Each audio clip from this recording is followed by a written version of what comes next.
tadi bagaimana kalau di PHK mendadak ya Pak ya? Ya. Bagaimana kalau di PHK mendadak? Nah, ada hal yang perlu kita ketahui dalam keadaan hari ini di mana UU CK, Undang-Undang Cipta Kerja ini sudah sah, sudah menjadi hukum positif di negara kita dan ini sudah berlaku. Ini terlepas dari masalah suka tidak suka, setuju atau tidak setuju.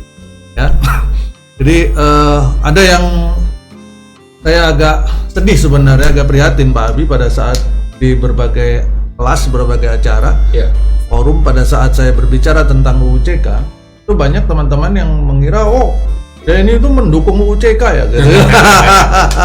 Karena bahasannya itu terus ya. Karena bahasannya itu kamu mempropagandakan UU CK, mengkampanyekan, mendukung sponsor. Ya, jadi saya harus selalu menyampaikan bahwa ini terlepas dari suka atau tidak suka, terlepas dari setuju atau tidak setuju, UU CK itu memang demi hukum sudah menjadi hukum positif di negara kita.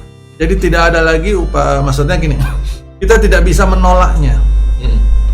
Cara menolaknya hanya dengan mengajukan gugatan ke Mahkamah Konstitusi yang kemarin sudah dilakukan dan kebetulan putusannya itu baru menyentuh kepada proses pembuatan undang-undangnya.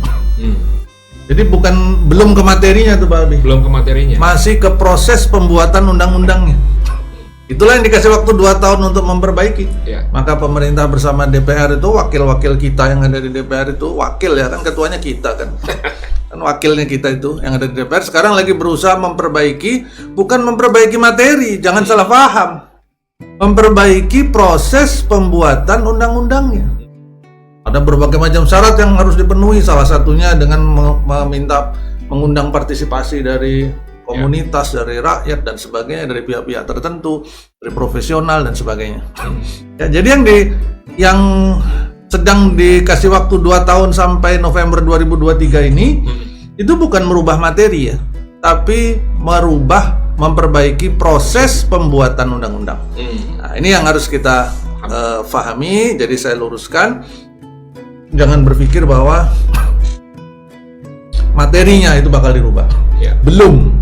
Ya, jadi kalau nanti November 2023 sudah terlewati waktunya, kemudian dianggap proses perbaikannya sudah terpenuhi syaratnya oleh Mahkamah Konstitusi, sehingga UU CK dianggap sebagai konstitusional sepenuhnya, maka mungkin setelah itu gugatan-gugatan yang masuk baru ke masalah kontennya atau materi. Ini masih konstitusional bersyarat ya hari ini? Ya, jadi masih konstitusional bersyarat ya. Jadi sekarang ini yang diperbaiki adalah proses pembuatan.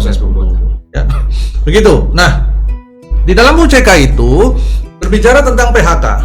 Di samping perubahannya yang sangat kontroversial tentang nilai-nilai atau jenis PHK, alasan PHK yang harus saya sampaikan bahwa alasan PHK-nya menjadi sangat liberal.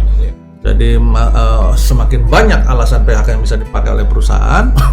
Kemudian nilai-nilai kompensasi PHK-nya juga mungkin kalau saya bilang 99,99% menurun ya, dibanding dengan Undang-Undang 13. Tetapi ada satu ketentuan di bagian awal bab tentang PHK, yaitu tentang masalah prosedur. Prosedur PHK. Jadi di dalam Undang-Undang 13 atau sebelum UU CK itu memang tidak ada di sana disebutkan mengenai timeline atau batasan waktu. Kalau kita mau PHK, prosedurnya ada, tetapi prosedur dalam konteks waktu berapa hari itu nggak ada. Nah, kan? Nah, di UU CK itu diberikan, dicantumkan. Ya, jadi kalau Bapak Ibu lihat di dalam beberapa akun sosmednya DHM Partners, di sana ada suka di-share ya tentang satu lembar tabel flow PHK menurut UU CK. Yang pertama sekarang harus tertulis. Ya, jadi nggak ada lagi PHK nggak tertulis. PHK yang ngusir karyawan. Nah itu tadi, mendadak kamu saya pecat udah nggak bisa. Denny, saya udah nggak suka lihat kamu, hari ini kamu nggak usah kerja lagi, atau mulai besok kamu udah nggak usah ada di kantor. Itu nggak bisa, nggak ada. Kenapa? Karena syarat utamanya adalah membuat surat. Surat PHK. Kalau dulu nggak ada disebut surat, tertulis nggak ada disebut. Ya.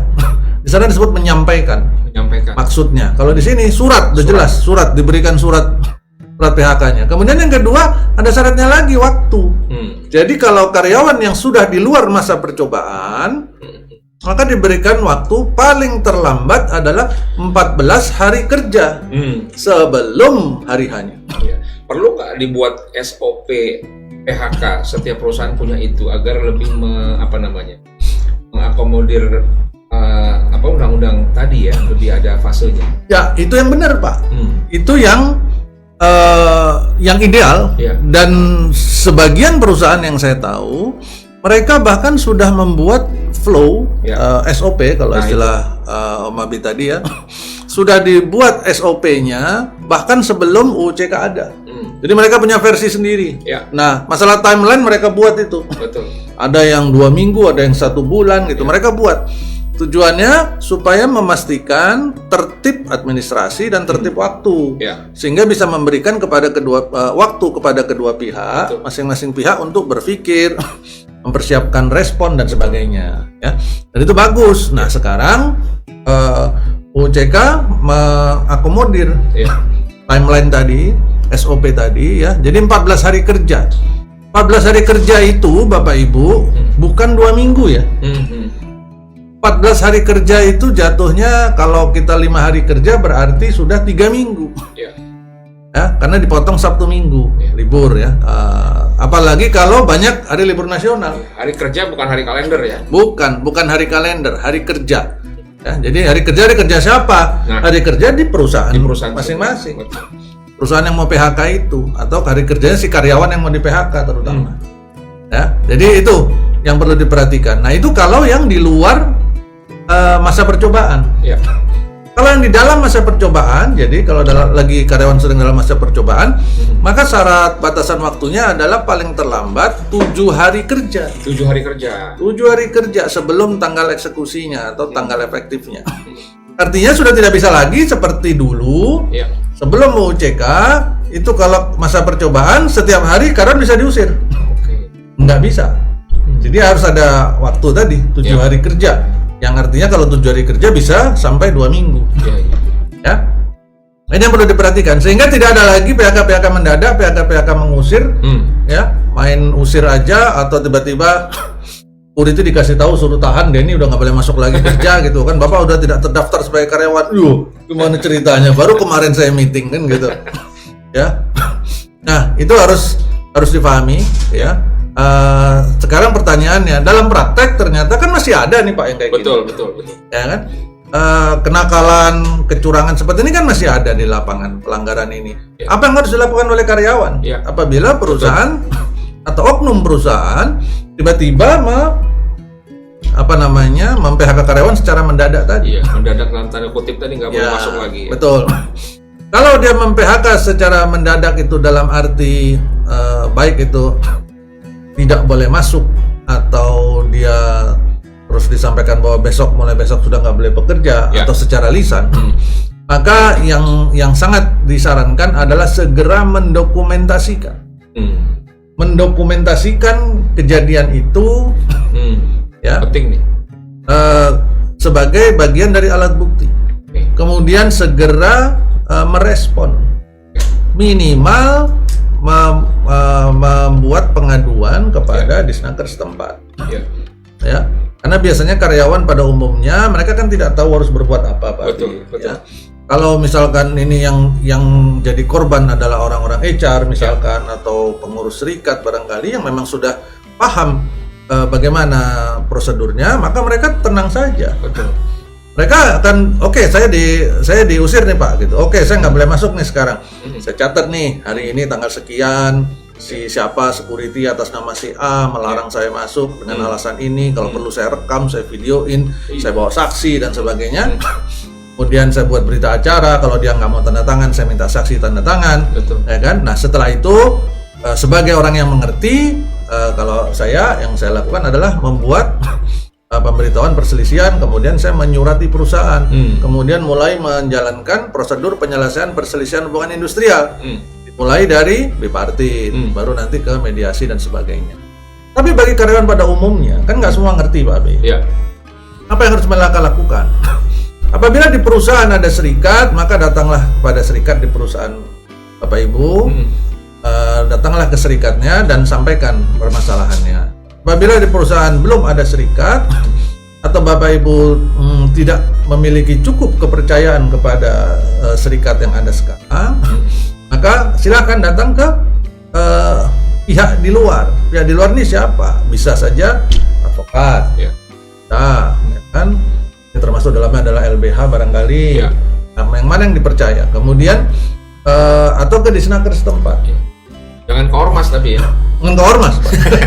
Ya. Masalah baru jadi. Jadi ke disnaker setempat. Ke disnaker setempat, di sana berkonsultasi dulu ya. Nanti mereka akan membantu, pasti mereka akan menjelaskan teknisnya. Di mana hal pertama yang harus dilakukan adalah bipartit. Betul. Bipartit itu berarti kedua pihak. Maka biasanya akan membantu memfasilitasi. Udah bipartitnya di sini aja Mas. Nanti tolong dipanggil tuh mereka, diundang, ini caranya undangan dan sebagainya. Ini notulennya, seperti ini formatnya. Mereka akan bantu seperti. Nah, itu bagi karyawan pada umumnya yang tidak terlalu paham mengenai prosedur penyelesaian perselisihan hubungan industrial. Tapi buat yang sudah mengerti pasti sudah tahu caranya dan dia nggak akan panik lagi. Nah, begitu kurang lebih. Oke, terjawab ya. Jadi yang dimaksud mendadak tadi nggak boleh lagi dengan lisan, ya. Go to hell, go ahead gitu. Nggak boleh lagi masuk hari ini. Nah, sudah tidak zamannya lagi ya. Jadi harus pakai surat, ya. Makanya sekali lagi tadi perlu adanya SOP.